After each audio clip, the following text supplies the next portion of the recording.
জুলাই সনদের আইনি ভিত্তির জন্য বিএনপি ছাড়া সকল দল ঐক্যমত হয়েছে জাতীয় সংসদ নির্বাচনের আগে জুলাই সনদের প্রকল্পন দিতে হবে।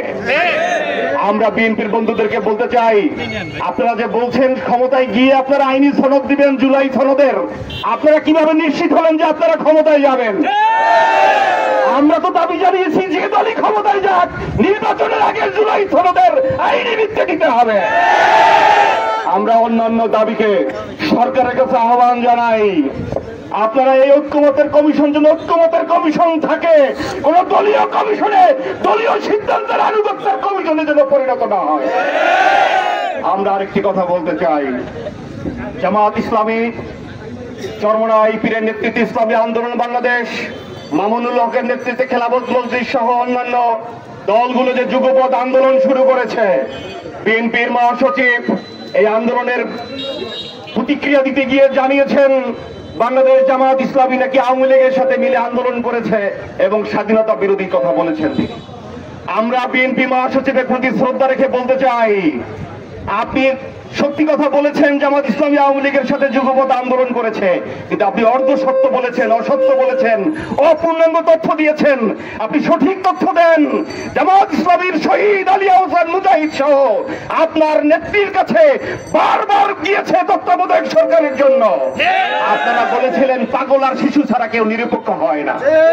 আপনাদেরকে আমরা নিরপেক্ষ নিঃশর্ত সমর্থন দিয়ে 91 সরকার গঠনে সহযোগিতা করেছিলাম। আপনি তো একজন তখন ঠাকুরগাঁয়ের জেলার নেতা ছিলেন, এখন জাতীয় নেতা হিসেবে ওই সময় নেতাদের কাছে জেনে নেবেন বাংলাদেশ জামাত ইসলামী বারবার আপনাদের কাছে গিয়ে অনুরোধ করেছিল। প্রত্যাখ্যান হয়ে যখন 96-তে আপনারা একতরফা নির্বাচন করেছেন, তখন জনগণের দাবি নিয়ে জামাত ইসলামী রাজপথে নেমেছিল। এই সঠিক তথ্য জনগণের কাছে দিবেন। স্বাধীনতা বিরোধীর কথা বলেন, আমরা পরিষ্কার ভাষায় বলতে চাই, রাজাকার রাজাকার খেলার দিন শেষ, ইনসাফের কল্যাণের বাংলাদেশ। আপনার বাবা স্বাধীনতা যুদ্ধের অপরাধী হিসাবে জেলখানায় ছিল, শহীদ প্রেসিডেন্ট জিয়াউর রহমান তাকে ক্ষমা করে দিয়েছেন, আপনাদের পরিবারকে রাজনীতিতে প্রতিষ্ঠিত করেছেন। তাই উপরে থুতু ফেলবেন না, সেই থুতু আপনাকেই বিব্রত করবে। আমরা আপনাকে অনুরোধ করি। আপনার আরেকটি কথা বলে শেষ করতে চাই, আমাদের শ্রদ্ধাভাজন নেতা আলতাফ হোসেন চৌধুরী কিছুদিন আগে বলেছেন, আপনারা শুনেছেন, বিএনপি দখল করছে টেম্পো স্ট্যান্ড, বাস স্ট্যান্ড, লঞ্চঘাট, হাট বাজার, আর জামাত দখল করছে, শিবির দখল করছে ইউনিভার্সিটি। শুনেছিলেন? আমরা আমাদের এই শ্রদ্ধাভাজন বিএনপির ভাইস চেয়ারম্যান আলতাফ হোসেন চৌধুরীর প্রতি শ্রদ্ধা রেখে বলতে চাই, বাংলাদেশ জামাত ইসলামী ইউনিভার্সিটি দখল করেনি। সন্ত্রাস, চাঁদাবাজ, জমি দখল, tempo stand, bus stand, hospital, হাট বাজার দখলের বিপরীতে জামাত ইসলামী ইসলামী ছাত্র শিবির তার উন্নত আদর্শ চরিত্র ব্যবহার দিয়ে জনগণের হৃদয় দখল করেছে। আমরা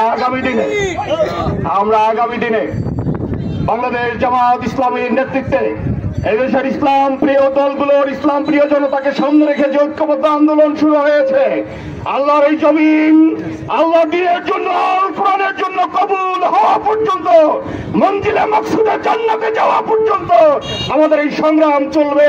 কোন তথ্য সন্ত্রাস, কোন অপপ্রচার, কোন হামলা মামলা, কোন ভয় ভীতি আমাদের পথ চলাকে বন্ধ করতে পারবে না, ইনশাআল্লাহ। আসসালামু আলাইকুম ওয়া রাহমাতুল্লাহ।